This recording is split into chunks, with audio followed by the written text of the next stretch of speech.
इधर हरियाणा पुलिस ने फरीदाबाद से गिरफ्तार किए गए संदिग्ध आतंकी मुजम्मिल शकील पर शिकंजा कस दिया। मुजम्मिल शकील के 2 ठिकानों से बड़े पैमाने पर विस्फोटक बरामद किया गया था। वो अल फलाह यूनिवर्सिटी में पढ़ाता था और उसी यूनिवर्सिटी के पास एक कमरा किराए पर लेकर रहता था। उसके कमरे से 360 किलो विस्फोटक बरामद किया गया था। इसके बाद वहां कुछ सामान बिखरा नजर आया। मुजम्मिल की गिरफ्तारी के बाद पुलिस ने पुलवामा में उसके घर की तलाशी भी ली। मुजम्मिल के भाई के मुताबिक पुलिस उसका फोन और लैपटॉप लेकर चली गई। इस दौरान उसने मुजम्मिल और आत्मघाती हमला करने वाले उमर के बीच कोई भी कनेक्शन होने से इनकार कर दिया। ये तो आपके नेबर हैं जो दूसरे डॉक्टर हैं, डॉक्टर उमर, ये यहाँ ही रहते हैं पास में। जी सर, हम उसको भी नहीं जानते हैं। मतलब आप उनको नहीं जानते? नहीं सर, थोड़े से पास में ही तो रहते हैं। जी सर, वो 1-2 किलोमीटर सुना मैंने आगे रह रहे हैं, हमें कुछ पता ही नहीं। इसके अलावा मुजम्मिल की मां ने भी अपने बेटे पर लगे सभी आरोपों को गलत बताया। लेकिन जम्मू कश्मीर और हरियाणा पुलिस की छापेमारी के दौरान मुजम्मिल के कमरे से सैकड़ों किलो विस्फोटक बरामद किया गया था। इसके बाद यह आशंका जताई गई कि मुजम्मिल किसी बड़े आतंकी हमले की तैयारी में था। कुछ रोज पहले जम्मू कश्मीर पुलिस ने डॉक्टर मुजम्मिल शकील को गिरफ्तार किया था और उससे पूछताछ के बाद पुलिस ने फरीदाबाद के धौज थाना इलाके में मौजूद एक मकान पर छापा मारा था। दावा किया गया कि उस कमरे में 1-2 किलो नहीं बल्कि 360 किलो से ज्यादा विस्फोटक था। इसके अलावा उस कमरे से असॉल्ट राइफल और गोलियां मिलने का भी दावा किया गया था। उस कमरे के अंदर 20 टाइमर और बैटरियां भी मिली थी। इसके बाद यह आशंका जताई गई कि डॉक्टर मुजम्मिल शकील किसी बड़ी आतंकी घटना की तैयारी कर रहा था। इसके बाद पुलिस ने वो पूरा इलाका सील कर दिया और आसपास रहने वाले लोगों से पूछताछ की।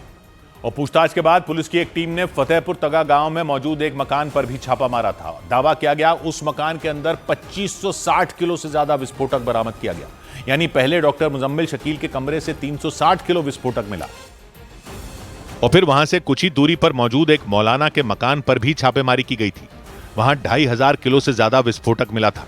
यानी पुलिस ने कुल 2900 किलो विस्फोटक बरामद कर लिया था। इसके बाद पुलिस ने मुजम्मिल के खिलाफ जांच तेज कर दी। जांच में पता चला कि वो जम्मू कश्मीर के पुलवामा का रहने वाला है और वो फरीदाबाद की अल फलाह यूनिवर्सिटी में पढ़ाता था। पुलिस सूत्रों के मुताबिक मुजम्मिल ने करीब 3 महीने पहले वो कमरा किराए पर लिया था। दावा किया गया कि वो उस कमरे में रहता नहीं था, सिर्फ सामान रखता था और उसी कमरे से पुलिस ने 360 किलो विस्फोटक बरामद करने का दावा किया था। पुलिस के मुताबिक जिस मकान से 2500 किलो विस्फोटक मिला था वो भी मुजम्मिल ने एक मौलाना से किराए पर लिया था और उन दोनों ही जगहों पर मुजम्मिल ने बड़ी तादाद में विस्फोटक छिपा रखा था। हैरानी की बात यह रही कि मकान के मालिक को इस बात की खबर तक नहीं लगी कि कब मुजम्मिल इतना सारा विस्फोटक लेकर आया और वहां छिपा दिया। पुलिस सूत्रों के मुताबिक मुजम्मिल ने खाद के कई बोरों में विस्फोटक छिपा कर रखा था। उस विस्फोटक को वहां से ले जाने के लिए सामान ढोने वाली गाड़ी मंगवाई गई थी। इसके बाद मुजम्मिल के बारे में जानकारी जुटाने के लिए पुलिस अल फलाह यूनिवर्सिटी पहुंच गई, क्योंकि डॉक्टर मुजम्मिल अल फलाह यूनिवर्सिटी में ही पढ़ाता था।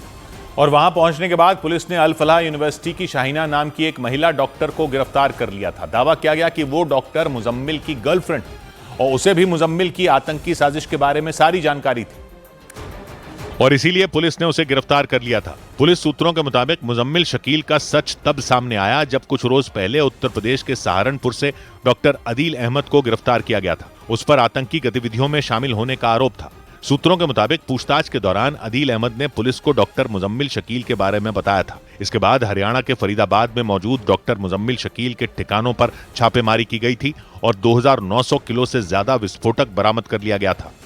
और इस सब के बीच दिल्ली पुलिस के सूत्रों ने दावा किया कि लाल किले के सामने हुए धमाके के आरोपियों को पकड़ने के लिए जांच एजेंसियों ने सैकड़ों मोबाइल फोनों का डेटा खंगालना शुरू कर दिया, क्योंकि आरोपियों की पहचान न हो पाने की वजह से पुलिस ये पता नहीं कर पा रही कि किन मोबाइल फोन का डेटा खंगाला जाए।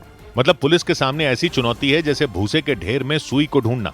दिल्ली पुलिस के सूत्रों ने उम्मीद जताई कि अगर ब्लास्ट के वक्त उस इलाके में एक्टिव मोबाइल फोनों की जांच हो जाए तो इस धमाके की गुत्थी सुलझ सकती है। लेकिन किन फोन की जांच की जाए ये तय नहीं किया जा सकता। वो इसलिए क्योंकि अनुमान लगाया गया कि जिस वक्त लाल किले के सामने धमाका हुआ वहां हजारों फोन एक्टिव थे। इसी वजह से जांच एजेंसियों के लिए यह काम बेहद मुश्किल नजर आ रहा है, क्योंकि इस मामले की जांच में जुटी एजेंसियों से जुड़े सूत्रों ने आशंका जताई कि हो न हो आरोपियों ने धमाके से पहले आपस में बातचीत जरूर की होगी और उम्मीद जताई जा रही है कि अगर सिर्फ यह पता चल जाए कि किसने किससे बातचीत की थी तो इस ब्लास्ट की गुत्थी सुलझाई जा सकती है। और इसी वजह से जांच एजेंसियों ने धमाके के वक्त वहां इस्तेमाल किए जा रहे सैकड़ों मोबाइल फोन की जांच करने का फैसला लिया।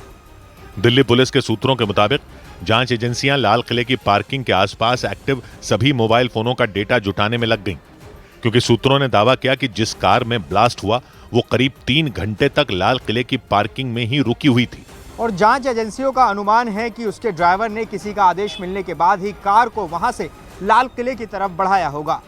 मतलब आशंका ये जताई जा रही है कि ब्लास्ट करने वाले आरोपी को किसी न किसी ने तो आदेश दिए होंगे और उसी के बाद उसने लाल किले के सामने वाली सड़क पर धमाका किया होगा। और जांच एजेंसियों के सूत्रों के मुताबिक इसके लिए धमाके के वक्त लाल किले के आसपास इस्तेमाल किए गए सभी मोबाइल फोनों का डंप डेटा जुटाने का काम शुरू किया जाएगा। मतलब सीधे शब्दों में जांच एजेंसियां धमाके के वक्त जितने भी फोन लाल किले के आसपास एक्टिव थे उनका पूरा डेटा खंगालेंगी। फिर चाहे वो फोन कॉल हो, एसएमएस हो, सोशल मीडिया प्लेटफॉर्म पर किए गए मैसेज हो या फिर इंटरनेट हिस्ट्री हो, डंप डेटा के जरिए इन सबसे जुड़ी जानकारी हासिल की जा सकती है। सूत्रों के मुताबिक जांच एजेंसियों की कोशिश है कि वो सभी फोन जो लाल किले के पास एक्टिव थे और आपस में कनेक्ट हुए थे उनकी जांच प्रमुखता से की जाएगी, क्योंकि आशंका जताई जा रही है कि कार में सवार आरोपी और उसे निर्देश देने वाला दोनों ही लाल किले के आसपास मौजूद रहे होंगे। और इसी कनेक्शन को ढूंढने के लिए लाल किले के पास मौजूद सभी फोन का डंप डेटा जुटाया जाएगा। मतलब जांच एजेंसियां उन सभी मोबाइल का डेटा जुटाएंगी जो धमाके के वक्त लाल किले के आसपास चल रहे थे। लेकिन यह काम बेहद मुश्किल माना गया क्योंकि लाल किले के आसपास अक्सर भीड़ जुटी रहती है, मतलब वहां सैकड़ों मोबाइल फोन तो रहे ही होंगे और डंप डेटा जुटाने का काम भी बेहद चुनौती भरा होता है।